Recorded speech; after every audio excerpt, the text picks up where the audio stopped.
Oh, my name is Paula Hurlock. Welcome to my channel. If you have not yet subscribed, now is a great time to do that. So today's topic is about adverse childhood experiences and how they impact some aspects of our adult lives and our behaviors and even our health. Now, adverse childhood experiences are, something you need to go and do the research on that, and you will. It's quite complex, but it has to do with traumas that you experienced when you were a child, and how it's registered in the brain or the subconscious mind, and is held there, and is triggered sometimes by things that happen to us when we are older, or influences our behavior patterns and our responses as we get older. There are things that happen to us when we're children that we talk about, some things we don't talk about, some things we know affected us, and some things that we don't even think for a minute affected us.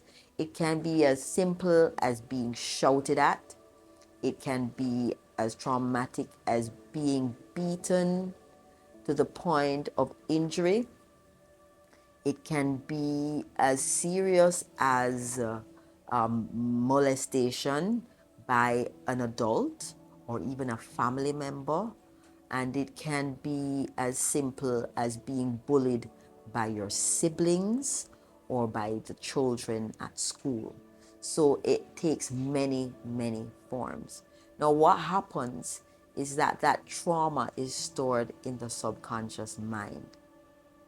We are not always aware of our subconscious mind. We are only thinking of our conscious mind, and we sometimes remember a memory. But one of the things that science is now determining is that these traumas that we experienced as children are stored in our subconscious. They never leave. Now, what happens is that as we get older, certain circumstances trigger us. So we go out into the working world, for example, and we are working with someone in our team that reminds us of a mother or a father or a teacher or a sibling that did something to us back when we were children. And so we're going to respond. We're triggered. We're going to respond in a negative way. We don't even know that we're responding in a negative way. It perhaps would require someone else from your team to say, why is it that when this happens or that happens, you respond in this way? You don't know, you're not even aware. Those are, some people call those traumas wounds, so you have the mother wound, you have the father wound, you have so many other things. And this video is not really to go into detail. It's just to make you aware that it is a thing. One of the other things that they have found out is that adverse childhood experiences affect your physical wellness as you get older. And I think there was a study some time back in the UK and also in the US that showed that there was a direct correlation between adverse childhood experiences and some of the lifestyle diseases that especially melanated people have. Hypertension and diabetes are two of the main ones. What they found was that a lot of the persons who were suffering from hypertension and diabetes had issues where they were molested or traumatized as children, and is now manifesting 40, 50 years later as diseases because they were traumas that were unresolved. And your question might be, how do you resolve these things? I think it's important to do a little therapy to have, once you figured out what happened, just to be able to identify the trauma in yourself and release it under the care or supervision of someone, a professional, someone who is trained to do this, right? No, I'm going to be honest, I am not 100% for therapy because sometimes therapy makes you have to talk about it and rehash it and relive it. And sometimes it serves to just re-traumatize. And so this is why sometimes people are in therapy for 10 years, 15 years, which makes no sense to me. I feel as if therapy isn't working, you may have to reach for modalities that help you to root out, energetically root out the challenges that you are holding within your body, your emotional body, and your physical body. So that's something that you can also do some investigations on. I have some resources that are available to me, so you can reach out to me via Instagram to get some of the details. But I do think it's important, first of all, to recognize that some of the lifestyle diseases that we experience are related to some of the traumas that we suffered as children and think we have healed from. We think we've healed, but it manifests as disease. Now, there are two schools of thoughts. Illness is sometimes related to your diet, what you eat, your nutrition, the lack of vitamins and minerals in the body. But again, your body is going to respond to food differently based on the traumas that you've experienced. So, what some people can eat and get away with, your body, when you eat it, with your mental and emotional state, you're going to be producing your chemicals differently. And so, your ability to digest and pull from the food what you need to nourish your body might be diminished or distorted. So that's why it's important to make sure that when you go on the healing journey, you're taking everything into consideration.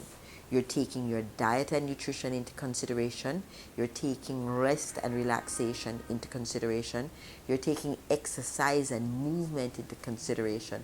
And then you're looking at those traumas and how they have affected you.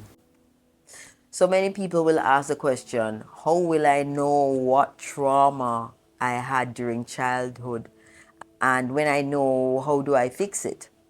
All right, so the keys or the indicators of what trauma you went through will show up in certain organs in your body. And you can do a little bit more reading about this by reading authors like Carolyn Miss.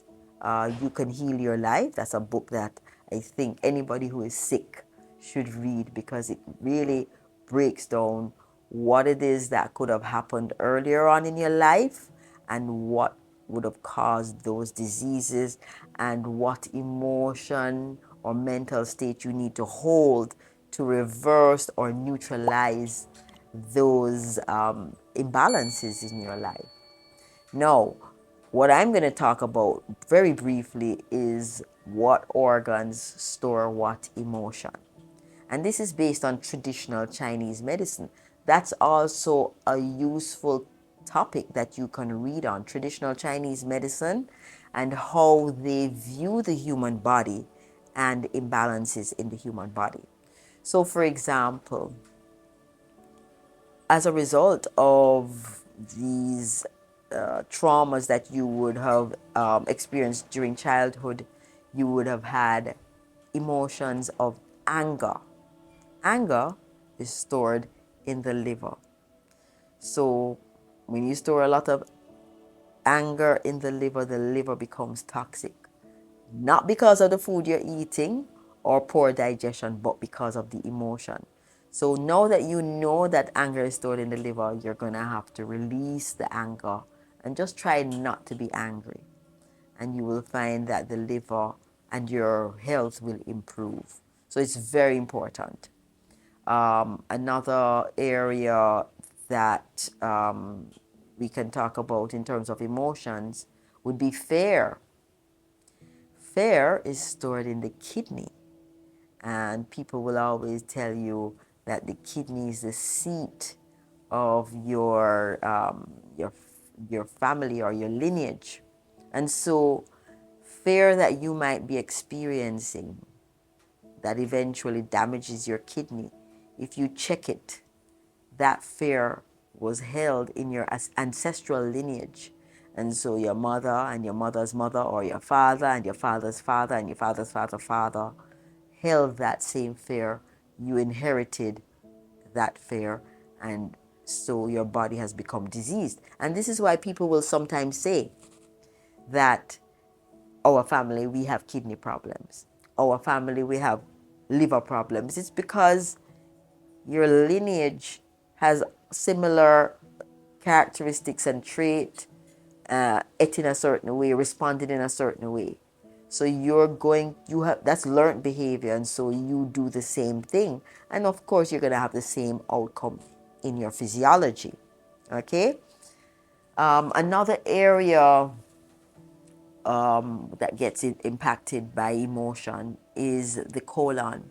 People who don't forgive easily, or who hold on to grudges or blame, it gets stored in the colon, and you will find that those people have issues with retaining in their colon, and many develop colon type disease and digestive related diseases.